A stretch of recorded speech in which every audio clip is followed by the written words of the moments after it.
A couple of updates from Midland ISD. So we're pleased to announce that starting on Monday at lunch, we will release our next round of academic enrichment materials.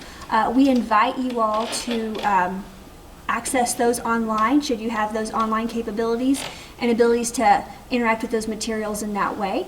So online would be certainly preferable, but we will have packets available at lunch on Monday at our distribution sites. But I do want to echo what has been said to you throughout these press conferences. Maintain that social distancing. Our sites have been trained in making sure that that happens, but we also rely on the support and compliance with what has already been said at these press conferences here at those sites. So thank you for working towards that. With that, we've not received a number of queries in regards to Google Classroom. Would we consider moving in that option? And that's something that we're talking about and moving forward in plans. I don't have a date onto when that would happen. Next week, we're moving into, as what we've planned, with the packets on the sites and with the access online, but we do have plans in place to provide support to our staff in transitioning to Google Classroom should we need to move in that way. Also, keeping in mind that we do have a number of students without online access, and should we move to Google Classroom and moving in that way, we would continue to maintain that low-tech option as well. So making sure that we have both of those available and also making sure those resources are equitable. That's something that our team is committed to doing. A couple of other things. We do encourage the community to engage with us on our Facebook Live sessions. Mr. Riddick spends some time talking to the community and addressing questions that come through the feed. That's a great way to get some immediate questions to some things that he's discussed during those times. We also have a number of things that we're continuing to post on our website, and as this is a fluid situation, so is that a fluid site. So we want to make sure that you are plugging in on those resources as well. Next week, though, on Wednesday, we will have our Facebook Live in Spanish. We want to make sure that we're moving towards that approach as well. So next week, Wednesday, we have Facebook Live in Spanish. At this, we'll continue to feed students. We continue to move forward with ensuring that we have access to our students who are maybe not able to get to those sites. So we do continue to have that form for people who do not have access to those sites to have meals delivered to them in those extenuating circumstances. We don't want anyone to go hungry. So that's something that we're continuing to do. We monitor that on a daily basis. We have people reaching out by phone to those who do fill out that form. And so we do encourage continued use of that.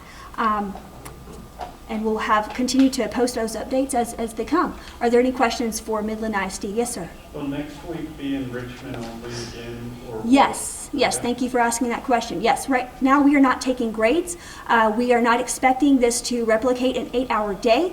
We know that we are in a very unusual situation, but we do want to keep our kids' minds in play. We do want to keep them academically engaged, and to whatever extent is possible at home, and we realize it varies from situation to situation. We're not coming from a punitive standpoint, we are coming from a supportive role at this point in time. So we do understand there are a number of factors out there, and we will make sure that we have, whether you're plugging in online, through the packets, or through any other materials that you're using at home, certainly do so. But it is academic enrichment, it's not for grades. For yes, sir. Students who maybe for the competition, or at least in place for certain class rankings, is there a particular time at which those will be determined, and are we getting close to that time? Yes, so we have been in conversation with TEA, the Texas Education Agency, on what that looks like, and we're continuing to have conversations. We don't have among ourselves and among TEA about class rank, because I know that is something that everyone's looking towards and really interested in. And so yes, we're having conversations about what that would look like and what would be the best possible way to move forward with what TEA says and what what's best for our community. Can you tell us when they normally are done? I'm not sure at this particular district when that normally occurs. But usually around this time is when we start talking about that. And so those are some things that, yeah, we're going to be discussing and making sure that we're making the best possible choices, because we know that this impacts student lives. And so we want to make sure that we are making the best decisions for everybody, while also understanding that this is a very interesting time where we are trying to operate as normally as possible in a really abnormal situation. Dallas ISD recently purchased hundreds of hotspots for those students who don't have internet access. Is that something that MISD has looked into? Yeah, MISD has actually been doing that. We were able to release them to some of our students, particularly our early college, high school students. Were able to receive hotspots because they were continuing those courses online. We're continuing to look at other online options and internet accessibility. We've had a number of people in the community willing to help, and so that's one thing that we're really appreciative. It's really been a community effort, and we appreciate all the support that people have provided and been willing to go the extra mile to support kids. Yeah, that's great. How many hotspots do you know? I don't have the exact count. It was a number of them.